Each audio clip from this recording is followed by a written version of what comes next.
Bonjour à tous, j'espère que vous avez passé un super week-end, que vous êtes en forme.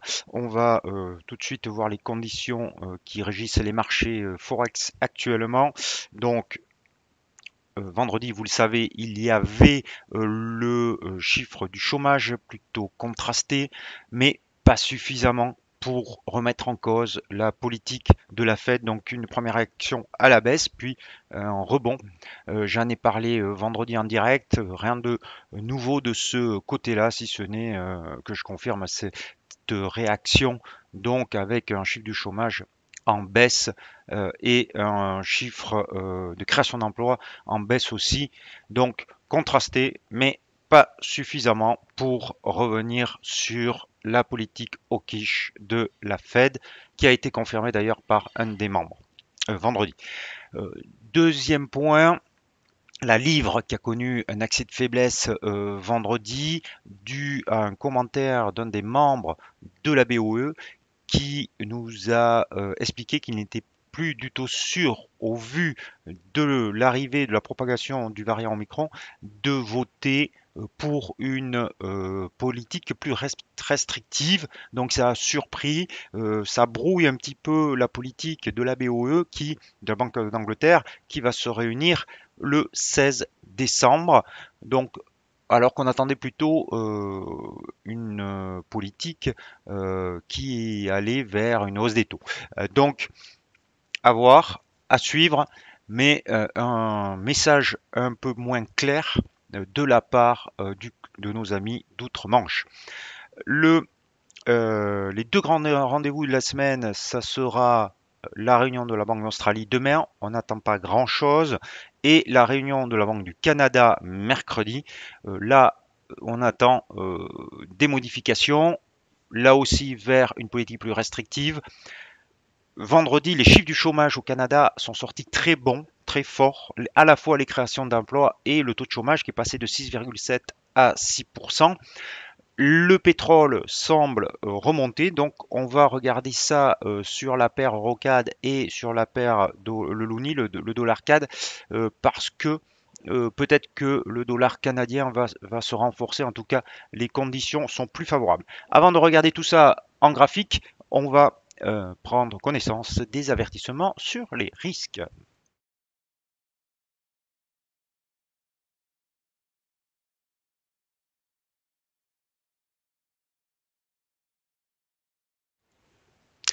Voilà, donc à l'écran, comme d'habitude, on commence par l'indice dollar. L'indice dollar, vous voyez beaucoup d'hésitation, des toutes petites bougies, de tout petits chandeliers, donc une volatilité en baisse depuis maintenant 3 séances, 4 séances même, mais un dollar qui est quand même toujours soutenu, il est au-dessus de sa moyenne mobile à 13 périodes, qui est donc une moyenne mobile courte et qui montre donc que les acheteurs sont toujours bien présents, en tout cas, ou qu'il n'y a pas en tout cas de vendeurs sur cet indice et sur le billet vert.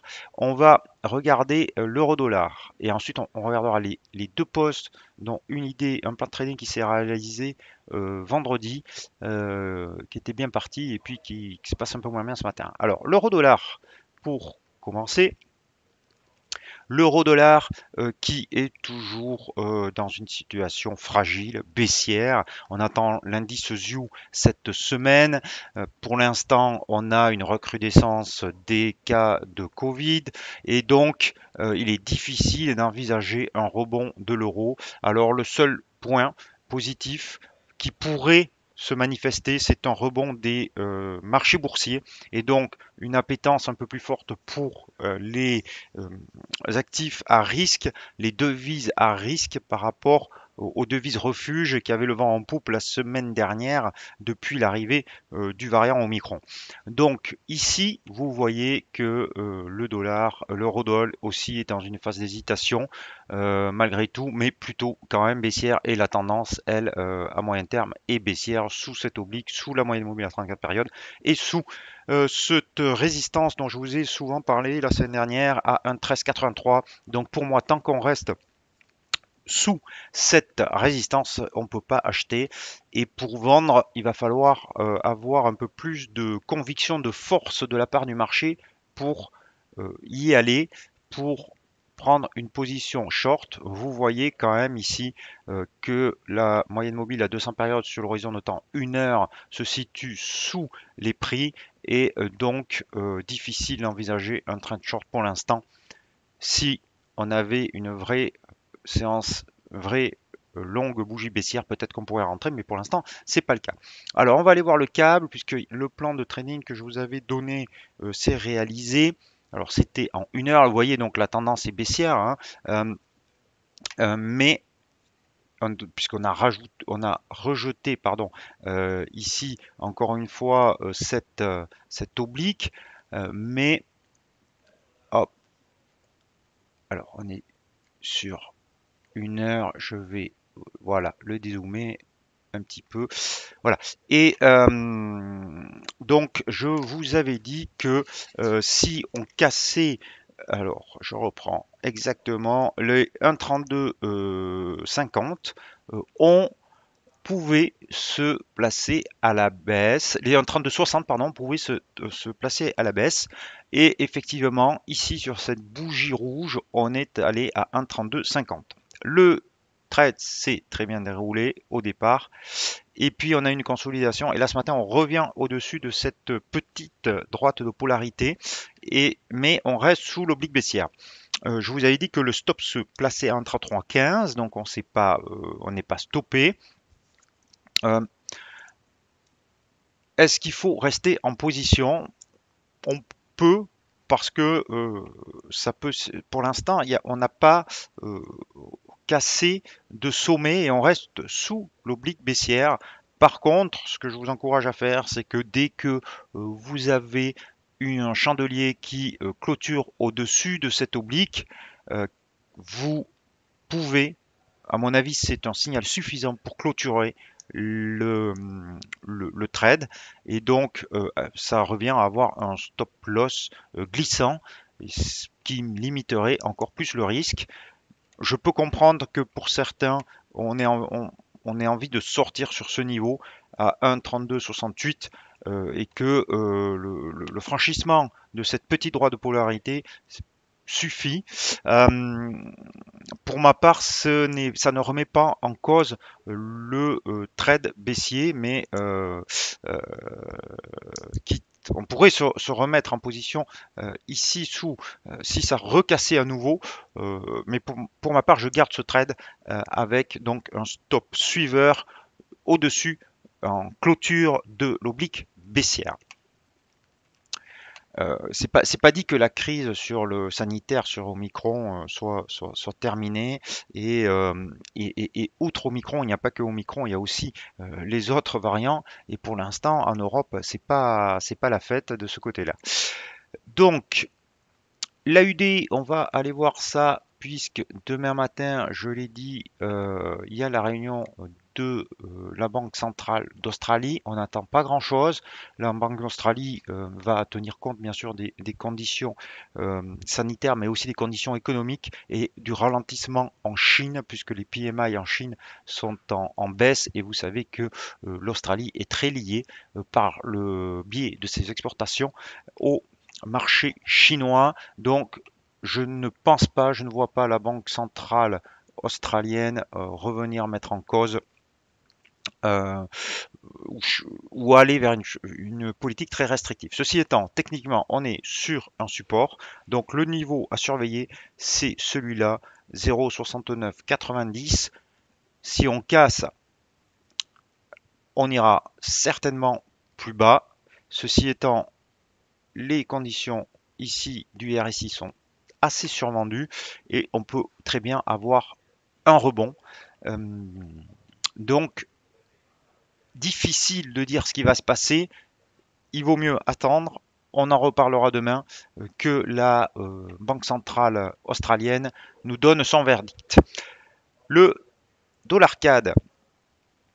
Alors le dollar CAD tout à fait intéressant puisqu'on a plusieurs signes fondamentaux qui montrent que le Canada a la Banque du Canada va aller vers une politique plus restrictive, peut-être des hausses des taux à venir ou suggérées, et donc un soutien au dollar canadien.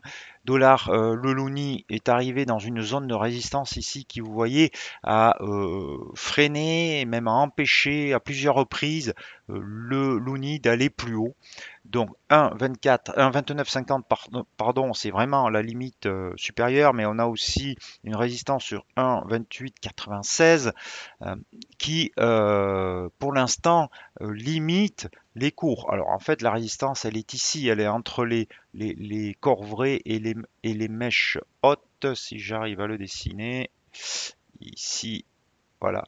Hop. Vous voyez, ici, toute cette zone-là est une forte zone de résistance. On l'a touché à, et même on pourrait l'étendre un petit peu jusqu'ici.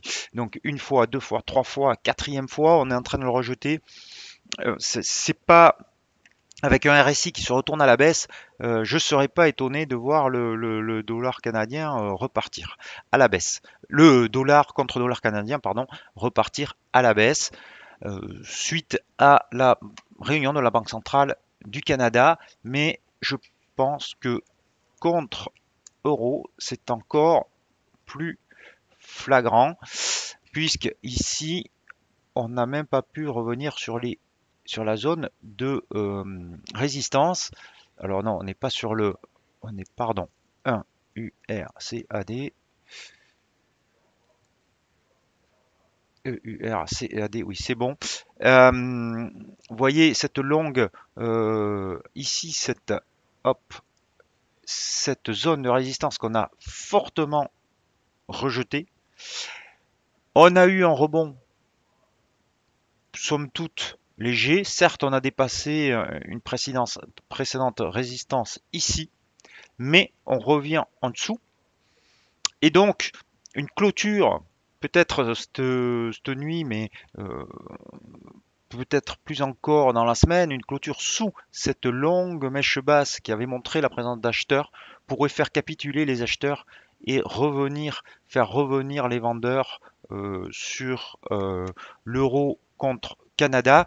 Donc une clôture sous 43,99, on va dire sous 1,44, serait un signal de vente pour moi, en tout cas sur l'euro Canada. Par contre, si on avait un rebond ici un peu plus fort, bon, ben ça voudrait dire que la banque centrale certainement n'a pas tenu des propos très haut quiche, mais s'il faut privilégier un sens, je pense que c'est plutôt sur la force du dollar canadien au vu des circonstances économiques et des chiffres de vendredi dernier qui étaient vraiment exceptionnels.